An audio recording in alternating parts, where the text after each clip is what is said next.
vote with it. I don't know why that wasn't told to the members of that convention in June 2007. Browne Cowan. There's obviously some people in Fianna Fáil are unhappy with Browne Cowan's leadership. Given his culpability for the banking crisis and the economic crisis, would you welcome change? No, I think Browne Cowan is doing the right thing at the right time. I think we need stability. Of course, I'd be critical of decisions that were made by the last government. I think the Green Party, you know, since in my 28 years in the party, we have always argued that we should be pursuing a different track to that of the main political parties. At a time of the kind of the red-hot boom in Ireland, we said we've got to move away from tax incentives. We've got to move away from the boom and bust taxes, the boom and bust policies. And I think there were decisions made that I don't agree with. So you go into party with the boom and bust party and the tax incentives party? Well, you know, in fairness, Fine Gael were not that different in terms of the policies that they were putting forward to the electorate at the time. And I certainly feel that the presence of the Green Party at the cabinet table, the presence of the Greens in government, has had a huge influence over the programme for government that we're implementing at the moment. Given that we're in a huge financial and economic crisis, and the social and political crisis arguably as well, do you think that the person best suited to lead us out of that crisis is the person in Ireland that is most culpable for the crisis? I think that's unfair to say that he's the most culpable. Who is more culpable? I think there are many decisions he made that were the right ones. I think the regulator at the time bears a lot of responsibility. I think the banking system has a lot to bear. But who is more culpable than Browne Cowan? Well, I think in fairness to Browne Cowan, he was often put under pressure by the opposition, of which I was a member, to spend more in certain areas, but who is more to increase culpable benefits. Than Browne Cowan? I think there Can are you many. Name somebody who's Browne? I've just named the regulator. I've named the banks. Well, is it remotely plausible that as Minister for Finance, Browne Cowan wasn't told by somebody there's an emerging crisis in Anglo-Irish Bank? Do you think it's remotely plausible that he wasn't told that long time before the crisis blew up? I don't know, to be I'm perfectly asking honest. About what you think is plausible. What do you think is plausible? I suspect he had 100 people saying 100 different things to him.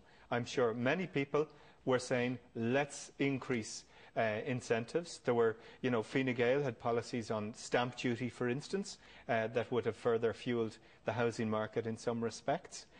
Labour were saying we need to spend lots more money in many different areas. And even the Green Party was saying, in some respects, we need to spend more. But I do think that the overall Green message at the time was we've got to move away from the property-based basis of the Irish economy. We've got to move away from selling more cars and selling more houses as being the way to create jobs. And I think I certainly feel fairly vindicated by the analysis that my colleagues, Eamon Ryan and Dan Boyle, took on these issues. As you mentioned, you're having and as said at the beginning of the programme, you're having the Green Party conference this weekend. Do you think the party membership will be... pardon? Thank you for mentioning it. I mentioned it at the beginning of the programme. Do you think that the Green Party membership will be proud of you? I'd hope that they would be proud. I know you're proud, but do you think they will be proud of you? I think they'll be proud of our record in government. Do you think they'll be proud of you? I think that's an unfair question to ask. I think that's a matter for the party to argue. No, what you think is a matter for you. Do you think they'll be proud of you? I don't know, Vincent. But I do know that I have tried hard in my 28 years in this party to work in the best interests of the party. I think I work hard on behalf of the people of Dunleary and on behalf of the principles and policies that I sat down and agreed on in the Glencree Reconciliation Centre back in summer of 1982. I'm proud of that. The party conference is in Waterford. It's in Waterford this weekend. Will you be taken down there by a chauffeur? I'll be taking the 11 o'clock train from Houston Station tomorrow morning. You'll be leaving your chauffeur at home, will you? I don't have a chauffeur, Vincent. You know, I'm interested in affecting change in the Department of the Environment on planning, and I think the Greens have a record that's second to none on crying halt to the maverick rezonings that took place all around Ireland over the last 30 years. I think we have a strong track record there. I'm proud to be working with Noel Dempsey on delivering the Sustainable Transport and Travel Package. Simple things like making it easier for children to walk to school. These things are important. The big stuff is enormously important. The small things are crucial. How do you think the Green Party conference will be? I think it'll be a much duller, quieter affair than previous conferences we've seen, for the simple reason that a lot of the rebellious vocal members in the past that would have put down motions on the leadership, on renegotiating programme for government, exit strategies, standing up to Fianna Fáil, that type of thing. There's not one motion like that down for debate this weekend. Those who were disillusioned, those that were frustrated, have simply got up, left, have not renewed their membership. So I think we're going to see, yes, people are sore over Trevor Sargent resigning, over Deirdre de Burca. They've had to deal with two big leaks in recent weeks, i.e. the rotation deal and the leaking of letters with Trevor Sargent. But I think because they have now secured the second junior ministerial position, that 4 of their TDs out of 6 now have offices, junior ministers, senior ministers, that they now have 3 senators. I think there'll be an appreciation of the fact that whatever other faults, whatever negative commentary, they've actually shown real political clout in terms of their ability to negotiate with Fianna Fáil. Negotiate jobs? Granted, yeah, but they have programme for government. Policy as well, Vincent. They have, and I think what they're really going to start playing up is this thing of the party of education. They did get some of the reversal of controversial education cutbacks, and I suspect we're not going to see too much turmoil this weekend. John, how do you think the party conference will go?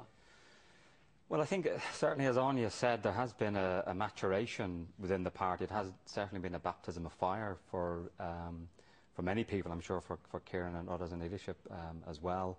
But certainly I think it is rather unfair to focus simply that it's about jobs for its own sake. As I say, the Greens are a values and policy driven party, and unfortunately you can't get your policies implemented unless you have the jobs to do so. So I think there will be a sense, I mean, the party is also hurting about a dreadful election last summer, so there is still a licking of wounds over that. And I do think there is still a resentment, and let's be honest about it, in terms of that Fianna Fáil was not the favoured coalition partner. But it is where we are where we are. It's now going on 3 years, and I think to the commentariat media, they've certainly earned their spurs in terms of losing any sense that they were either flaky, which was a term that was used quite often in the early months of them getting into power. Yeah. So I think the party membership will be certainly proud, I think, of having lasted so long in perhaps the worst turbulent times. Government. Well, I think in the sense of this has been the worst crisis. Worst crisis since the foundation of the state. Just give in all the time. But then I suppose the thrilling to your own marginality and not willing to roll up your sleeves and get things done is a tough one. And as I mentioned, every Green Party has gone through this. In terms of this fundi realo is the way social scientists describe it, between fundamentalists who are often, as Anya said, the ones who leave because they can't deal with the reality that politics is the art of the possible. All right, we going to preview tomorrow morning's newspapers after the break, and in the preview tomorrow morning's newspapers we'll deal with that story about the Pope, but also the calls from Fianna Fáil backbenchers for Browne to resign. Join us then.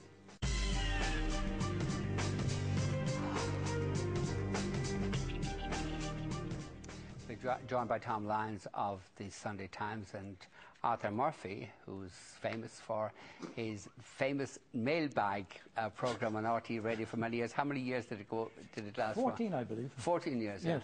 What was the most bizarre letter you read out? People ask me that. There were so many bizarre ones. People tended to pick on things whether